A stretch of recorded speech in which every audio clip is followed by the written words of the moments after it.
물리적 감각의 세계는 우리의 오감으로 이루어져 있습니다. 그런데 이 5개의 감각 기관에 하나를 더하려는 시도들이 있다고 합니다. 즉, 몸에 자석을 심어 공간에서 벌어지는 자장을 감지하고 그를 통해 인식을 넓히는 제6의 감각을 추구하는 일입니다. 이렇게 새로운 감각으로 인식의 영역을 넓히는 것의 의미는 무엇일까요?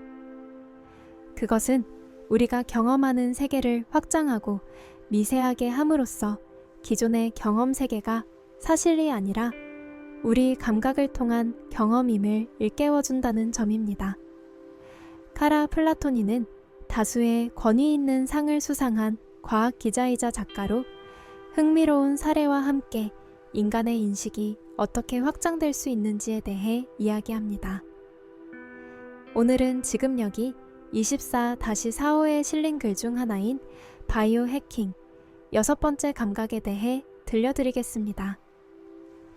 주위에는 팔과 몸에 문신을 새긴 사람들과 얼굴에 피어싱을 한 사람들이 가득하다.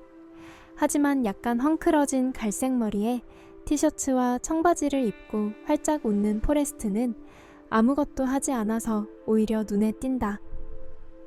그는 자칭 스텔스 사이보그다. 겉에서는 무엇이 바뀌었는지 보이지 않기 때문이다. 제 왼손에는 자석이 7개 있습니다. 그가 손을 펴 보인다. 새끼손가락, 집게손가락, 가운데 손가락 끝에 자석이 하나씩 이식되어 있고 나머지 4개는 손가락 사이의 연결 부분에 있다. 그는 손을 내밀며 꽉 잡아보라고 한다. 자석을 이식한 곳은 작은 물집이 잡힌 것처럼 보인다. 포레스트는 이 자석으로 숨어있는 세계를 느낀다고 말한다. 보통 사람들은 오감을 가지고 있지만 저에게는 감각이 하나 더 있습니다. 그가 말한다. 포레스트는 가상현실 장치나 착용형 액세서리를 사용하는 대신 몸을 개조하여 인식의 장을 넓히고 싶어 한다. 감각을 개조하고 싶어 하는 바이오해커들이 가장 많이 시도해본 새로운 감각은 자기 감지력, 즉 자기장을 인식하는 감각이다. 이 능력은 자연에서도 찾아볼 수 있다. 철새, 바다거북, 여러 종의 곤충, 박테리아가 자기장을 인식한다. 하지만 그들이 어떤 식으로 자기장을 인식하는지는 정확히 밝혀지지 않았다. 인간에게 이런 능력이 있을 가능성은 거의 없지만 과학자들은 그 가능성을 아예 배제하지는 않는다. 자석이식은 인간이 진화를 앞지를 수 있는지를 알아보기 위한 시험대다. 자석을 통해 평범한 인간이 감지하지 못하는 정보를 수집할 수 있을까? 그리고 더 나아가 그 정보를 뇌에 입력할 수 있을까? 자석이식을 연구하는 사람들은 대부분 연구팀 소속의 과학자들이 아니다. 그들은 대개 바이오해커, 트랜스휴머니스트, 신체개조, 예술가다. 그들의 시도는 의학 연구가 아닌 신체 예술로 간주되기 때문에 대학과 정부기관 같은 규제를 받지 않는다. 그러므로 그들이 만들어낸 결과물에 대한 공식적인 기록도 많지 않다. 다만 21세기에 접어들어 이식받는 사람들의 수가 증가함에 따라 그들의 설명으로만 결과를 짐작할 수 있을 뿐이다. 몸에 이식하는 자석은 신용카드를 들어올리거나 컴퓨터에 붙을 정도로 자력이 강하지는 않다. 하지만 포레스트 같은 사람들은 다른 사람들이 느끼지 못하는 감각을 느낀다고 말한다. 적당한 비유인지는 모르겠지만 영화 매트릭스에서 알약을 먹는 것과 같아요. 아침에 일어나 손을 쓰는데 완전히 새로운 세상이 펼쳐지는 거죠. 그 세상에 적응해야 해요. 멋진 순간도 있지만 그렇지 않을 때도 있거든요. 가끔은 성가시기도 해요.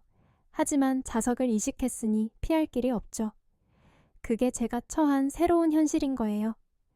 포레스트는 자석을 통해 새로운 정보를 느낄 수 있다고 말한다. 바닥의 나사, 종이를 찍은 스테이플러심, 벽의 철사 등 숨어있는 금속을 감지한다. 물론 이런 물건에 다가가면 끌어당기는 느낌이 든다.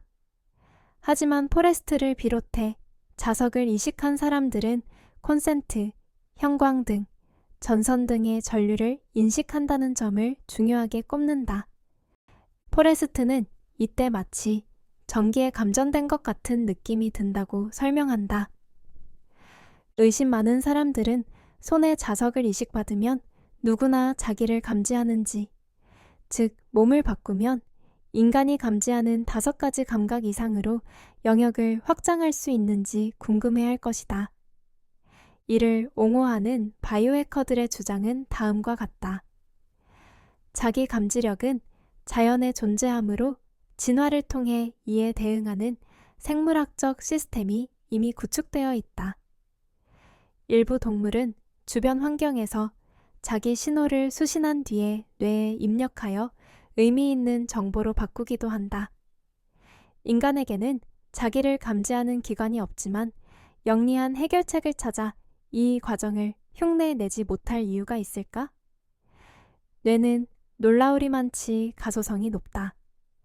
각각 망막과 달팽이관을 이식받은 시각장애인과 청각장애인을 보면 완전히 새로운 정보를 접할 때조차 소음에서 신호를 구분하는 법을 배운다. 그리고 연구 결과는 없지만 자석을 이식받은 사람들은 매우 일관된 반응을 보이고 있다. 그들은 전류, 다른 자석의 끌림, 금속 물체를 느낄 수 있다고 말한다. 그들 모두가 사실이 아닌 희망사항을 말한다고 보기는 어렵다. 하지만 인간은 손에 자기를 감지하는 능력을 지니고 태어나지 않았고 자기를 감지하는 수용체도 없으며 청각이나 시각과 달리 자기 감지를 담당하는 뇌의 감각 영역도 없다. 이식된 자석이 어떤 식으로 정보를 수집해서 뇌에 전달하는지, 뇌는 그 정보를 어떻게 처리하는지도 명확하게 밝혀지지 않았다. 사실 인간의 감각 세계는 좌절을 느낄 정도로 작다. 우리는 모든 것을 인식할 수는 없다. 감각기관이 제한된 범위 내에서 작동하기 때문이다. 우리의 눈은 전자기 스펙트럼의 일부인 400에서 700 나노미터의 가시광선만 볼 뿐 자외선, 적외선, 감마선, X선은 볼 수 없다. 하지만 이런 한계를 뛰어넘는 동물들도 있다. 꿀벌은 자외선을 볼 수 있기 때문에 꽃의 표식을 잘 찾는다. 박쥐, 개, 돌고래, 일부 곤충은 초음파를 듣는다. 그렇다고 그들 동물에게 별도의 감각기관이나 새로운 감각이 있는 것은 아니다. 사람에게도 있는 시각과 청각의 범위가 넓을 뿐이다. 인간에게 불가능한 방식으로 감각 정보를 이용하는 동물들도 있다. 예컨대 박쥐, 고래, 돌고래, 뒤쥐, 일부 새의 경우 반향 위치 측정이 가능하다. 이는 동굴, 물속, 지하처럼 잘 보이지 않는 환경에서 거리를 감지할 수 있는 생체학적 음파 탐지 능력이다. 이 동물들은 사물에서 튕겨져 나온 소리로 공간을 감지해 길을 찾고 먹이를 찾는다. 이는 별개의 감각이라기보다 청각을 특수하게 사용하는 경우다. 인간에게는 선천적으로 이런 능력이 없지만 이를 학습한 사례가 몇 가지 기록되어 있다. 그중 눈여겨볼 만한 사례는 시각장애인의 세상 접촉의 설립자 데니얼 키시가 가르친 플래시소나라는 방식이다. 그는 혀로 똑딱 소리를 내서 가까이에 있는 사물의 위치, 크기, 재료를 알아낸다. 인간에게는 자기를 감지하는 부분이 없다. 하지만 확실히 그렇다고 말하기는 힘들다. 다른 동물들이 어떻게 자기장을 감지하는지 모르기 때문이다. 감각 생물학의 가장 큰 난제는 자기 감지력이 어떻게 작용하는지입니다. 듀크 대학교의 감각 생태학자 송크 존슨이 말한다. 이 문제가 어려운 데는 몇 가지 매우 복합적인 이유가 있다. 존슨에 따르면 자기장은 빛이나 소리와 달리 생물의 조직과 상호작용하지 않기 때문에 이를 담당하는 기관이 자연적으로 발생하지 않았다. 담당 기관이 없다면 어떤 회로를 연구해야 하는지 찾기 어렵다. 그저 몇 안 되는 신경세포를 찾아볼 뿐입니다. 존슨이 말한다. 이 신경세포들은 별다른 특징이 없을 뿐만 아니라 어디에나 존재한다. 다른 감각기관처럼 신체 표면이나 뇌에만 있지 않다. 이 세포가 어디에 있든 전자기적 자극을 뇌가 해독할 수 있는 전기 신호로 변환하는 것은 틀림없다. 존슨에 따르면 동물은 이 정보를 적어도 둘 중 하나로 활용한다. 지구의 자기력선들의 기울기를 감지하여 어느 쪽으로 가야 할지 알려주는 나침반으로 활용하거나 지리적으로 어디에 있는지 알려주는 지도로 활용할 가능성이 높다. 자기력선들은 지구의 남극과 북극을 이으며 거대한 홀을 그리는데 일부 동물이 이때 생기는 각도를 감지하는 것이다.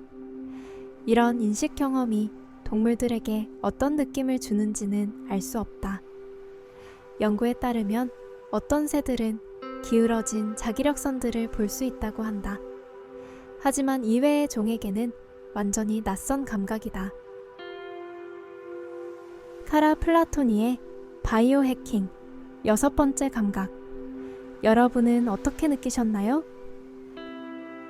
자기 감지력이라는 새로운 감각에 대한 이야기를 통해 인간인식의 한계와 확장을 다시 한번 생각해보게 되는 것 같습니다. 그럼 다른 기사로 찾아뵙겠습니다. 시청해주셔서 감사합니다.